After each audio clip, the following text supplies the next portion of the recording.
खुलुमबाय बेयो बड'लेण्ड इंखं टेलिभिजन दिनै 20 सेप्तेम्बर 2022 मंगलबार खालि सानसेनि बरादखौ नोंथांमोननि खाथियाव लाबोदों आं सदानन्द दैमारिया।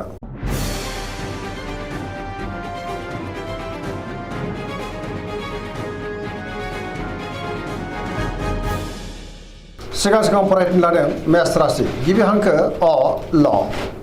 दिनैनि साना जोबोर मोजां, जेरावबो देरहासार जागोन। सुथुरखौ गोरलैयैनो फेजेननो हागोन, बयजोंबो अनजागोन आरो अनसायजागोन। मावनो लानाय खामानिखौबो थि समावनो आरो गोरलैयैनो मावफुंनोबो हागोन। गोसोआ दिनै जोबोर गोजोनगोन, देहाया मोजाङैनो थागोन।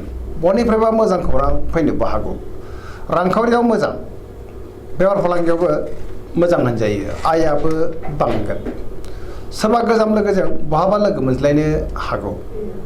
गोसोआव गोग्गो आरो गोथों साननाय फैगोन, गियाननि आंखाल जानाय नङा। न'खराव अननानै फैगोन, बिमा-बिफानिफ्राय अननाय आरो बोरखौ मोननो हागौ। गुबुननि गोसोखौ दिनै गोरलैयैनो बोनोबो हागोन। गोसोनि बोलोआ बांगोन, समाजावबो बयजोंबो मान होजागोन। लाइमोनफ्रा जोबोर खुसि जागोन आरो गोसोआबो दिनै जोबोर रमान्टिक जागोन। पजिटिभ एनार्जिनि गोहोमबो गोग्लैगोन।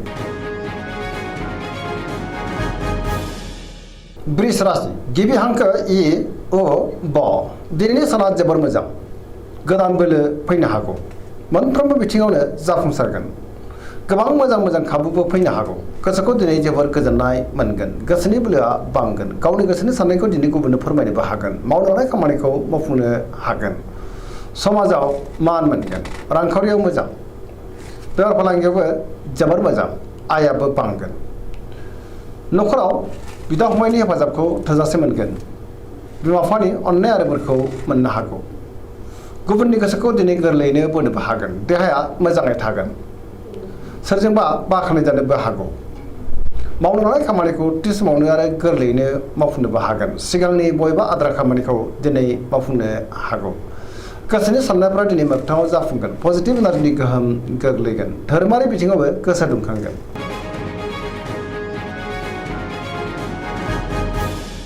मिथुन राशि गिबि हांखो क स। दिनैनि साना जोबोर मोजां, पजिटिभ एनार्जिनि गोहोम गोग्लैनो हागौ। मोनफ्रोमबो बिथिङाव जाफुंसारगोन। गियाननि आंखाल जानाय नङा। गोसोखौ दिनै जोबोर गोजोननाय मोनगोन। गोसोआ जोबोर खुसिबो जागोन। देहाया मोजाङैनो थागोन। रांखावरियाव जोबोर मोजां, आयाबो बांगोन। अब्लाबो नाथाय खरसायाबो बांनो हागौ। बेफार फालांगियाव जोबोर मोजां होनजायो। गुबुननि थाखाय गोबां मोजां खामानि मावनानै होनोबो हागोन। समाजाव मान मोनगोन। गोसोनि बोलोआ बांगोन। गावनि गोसोनि साननायखौ दिनै गुबुननो फोरमायनोबो हागोन। सोरबा लोगोनिफ्राय अनसायनाय मोननो हागौ। गुबुनजों मोजां सोमोन्दो लाखिनोबो रोंगोन। बहाबा थाङोब्ला दिनै जोबोर मोजां आरो मोजाङैनो हान्थिनोबो हागोन। पजिटिभ एनार्जिनि गोहोम गोग्लैगोन आरो पजिटिभ साननो रोंगोन। लाइमोनफोरनि गोसोआ दिनै जोबोर रमान्टिक जागोन आरो गावबा गावनि गोसोनि साननायखौ फोरमायलायनोबो हागोन। कर्कट राशि गिबि हांखो ड ह। दिनैनि साना मोजां आरो गाज्रिनि गेजेरजों बाबेनलांगोन। माबा मोनसे गाज्रि खौरां मोननोबो हागौ। गोसोआ दिनै जोबोर उसुखुथु जागोन। सोरबा लोगोजों रायखोमा जानोबो हागौ। सांग्रां जानाया गाहाम। गोसोनि साननायफ्रा देबरनांगोन। गोसोआव नेगेटिभ साननाय फैगोन। गोथों आरो गोग्गो साननो रोंनाय नङा। गियाननि आंखालबो जानो हागौ। मावनो लानाय खामानिखौ मावफुंनो गोब्राब जागोन। रांखावरियाव मोजां, अब्लाबो नाथाय खरसायाबो बांगोन। बेफार फालांगियाव मोजां। न'खराव दिनै अननानै फैगोन। बिदा फंबायनिफ्राय हेफाजाबखौ मोननो हागौ। देहाया मोजाङै थागोन। अब्लाबो नाथाय जानाय लोंनायाव सांग्रां जानांगोन। गुबुननि हेफाजाबखौ मोननो गोब्राब जागोन। फरायसाफ्रा दिनै फरायनायाव गोसो दुंखांगोन आरो मोजां फिथाइ मोननोबो हागोन।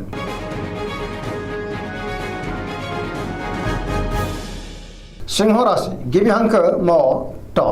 दिनैनि साना जोबोर मोजां, गोसोनि बोलोआ बांगोन। गोसोआव पजिटिभ साननाय फैगोन। गोथों आरो गोग्गो साननो रोंगोन। मावनो लानाय खामानिखौ थि समावनो आरो गोरलैयैनो मावफुंनोबो हागोन। सोरबा लोगोनिफ्राय मोजां खौरां मोननो हागौ।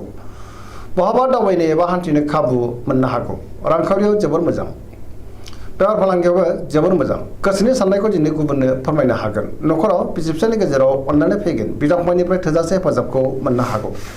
समाजाव बयजोंबो अनसायजागोन। गुबुननि गोसोखौबो गोरलैयैनो बोनो हागोन। देहाया दिनै मोजाङै थागोन। बयजोंबो गोरोबनोबो रोंगोन। सोरनिबा हेफाजाब मोननो हागौ। गोसोआ दिनै जोबोर खुसिबो जागोन। लाइमोनफ्रा गावबा गावनि गोसोनि साननायखौ फोरमायलायनो हागोन आरो रमान्टिकबो जागोन। कन्या राशि गिबि हांखो प ट दिनैनि साना जोबोर मोजां। गुबुननि थाखाय गोबां मोजां खामानि मावनानै होनोबो हागोन। पजिटिभ एनार्जिनि गोहोम गोग्लैगोन। पजिटिभ साननो रोंगोन, गोथों आरो गोग्गो साननो रोंगोन। गियाननि आंखाल जानाय नङा। मोनफ्रोमबो खामानिखौनो दिनै मोजाङैनो मावफुंलांनो हागोन। रांखावरियाव जोबोर मोजां, आयाबो बांगोन। बेफार फालांगियाव जोबोर मोजां। देहाया दिनै मोजाङैनो थागोन। न'खराव अननानै फैगोन। गोबां बिथिङावनो जाफुंसार जानो हागोन। गोसोखौ दिनै जोबोर गोजोननायबो मोनगोन। पजिटिभ एनार्जिनि गोहोमबो गोग्लैगोन। सेंग्रा सिख्लाफ्रा गावबा गावनि गोसोनि साननायखौ फोरमायलायनो हागोन आरो जोबोर खुसि जागोन।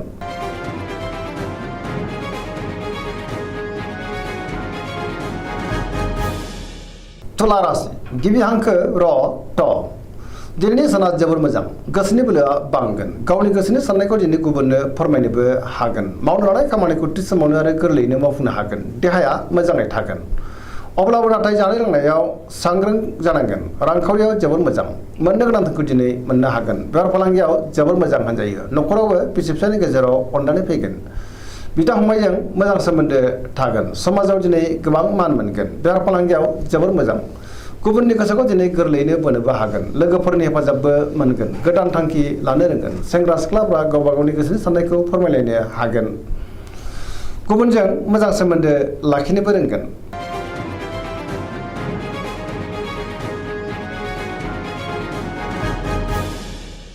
वृश्चिक राशि गिबि हांखो न स दिनैनि साना जोबोर मोजां। समाजाव लोगो लेवा बांगोन। गोबां मुंदांखा सुबुंजों दिनै लोगो मोनज्लायनोबो हागौ। पजिटिभ एनार्जिनि गोहोम गोग्लैगोन। गोसोआव गोग्गो आरो गोथों साननाय फैगोन। गियाननि आंखाल जानाय नङा। बहाबा हान्थिनो एबा दावबायनो खाबुबो मोननो हागौ। समाजाव बयजोंबो अनसायजागोन। सोरबा गोजाम लोगोजों बहाबा लोगो मोनज्लायनो हागौ। गोसोआव गोग्गो आरो गोथों साननाय फैगोन। गियाननि आंखाल जानाय नङा। मावनो लानाय खामानिखौ थि समावनो आरो गोरलैयैनो मावफुंनो हानानै गोसोआ दिनै बांसिन गोजोनगोन। गुबुननिफ्राय थोजासे हेफाजाबबो मोननो हागौ। गोसोनि साननायफ्रा दिनै मोगथाङाव जाफुंगोन। गोसोनि बोलोआबो बांगोन। समाजाव बयजोंबो अनसायजागोन। न'खराव बिसि फिसायनि गेजेराव अनलायनाय फैगोन। बिदा फंबायनिफ्राय थोजासे हेफाजाब मोननो हागौ। रांखावरियाव मोजां। अब्लाबो नाथाय खरसायाबो बांगोन। बेफार फालांगियाव मोजां होनजायो। देहाया दिनै मोजाङैनो थागोन। गुबुननि हेफाजाबखौबो मोननो हागोन। फरायसाफ्रा दिनै फरायनायाव गोसो दुंखांगोन आरो मोजां फिथाइ मोनगोन। लाइमोनफ्रा जोबोर रमान्टिक जागोन आरो गावबा गावनि गोसोनि साननायखौ फोरमायलायनोबो हागोन।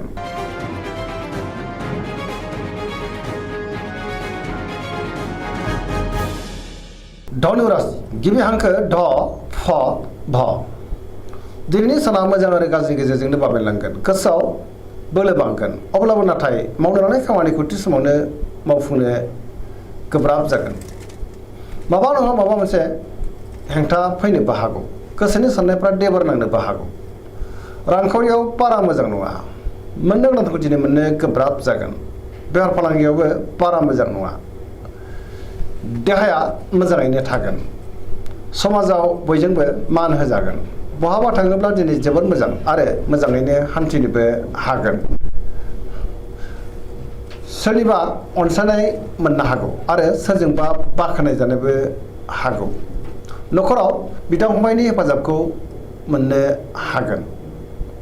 अब्लाबो नाथाय सोरनिबा गाज्रि नोजोर गोग्लैनोबो हागौ। सांग्रां जानाया गाहाम।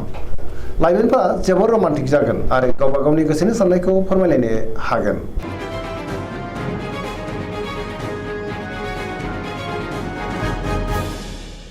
मकर राशि गिबि हांखो ख ज दिनैनि साना जोबोर मोजां।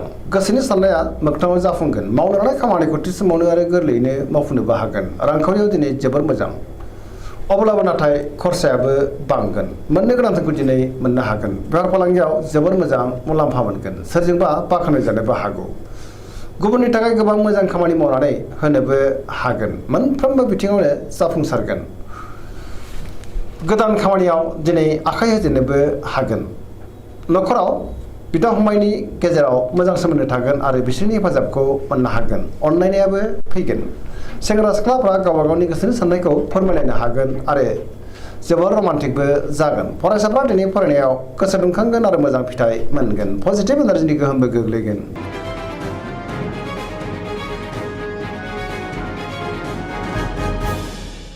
कुम्भ राशि गिबि हांखो ग स दिनैनि साना जोबोर मोजां गोसोखौ दिनै जोबोर गोजोननाय मोनगोन मावनो लानाय खामानिखौ थि समावनो आरो गोरलैयैनो मावफुंनोबो हागोन बहानिफ्रायबा मोजां खौरां फैनोबो हागौ समाजाव दिनै मान मोनगोन गोबां मुंदांखा सुबुंजों लोगो मोनज्लायनोबो हागौ रांखावरियाव जोबोर मोजां बेफार फालांगियावबो जोबोर मोजां बहानिफ्रायबा गोबां धोन आरजिनो हागोन देहाया दिनै मोजाङै थागोन न'खराव बयजोंबो गोरोबनो रोंगोन गुबुननि थाखाय गोबां मोजां खामानि मावनानै होनोबो हागोन बिमा बिफानि अननाय आरो बोरखौबो मोनगोन बहाबा थाङोब्ला दिनै जोबोर मोजां आरो मोजाङैनो हान्थिनोबो हागोन पजिटिभ एनार्जिनि गोहोमबो गोग्लैगोन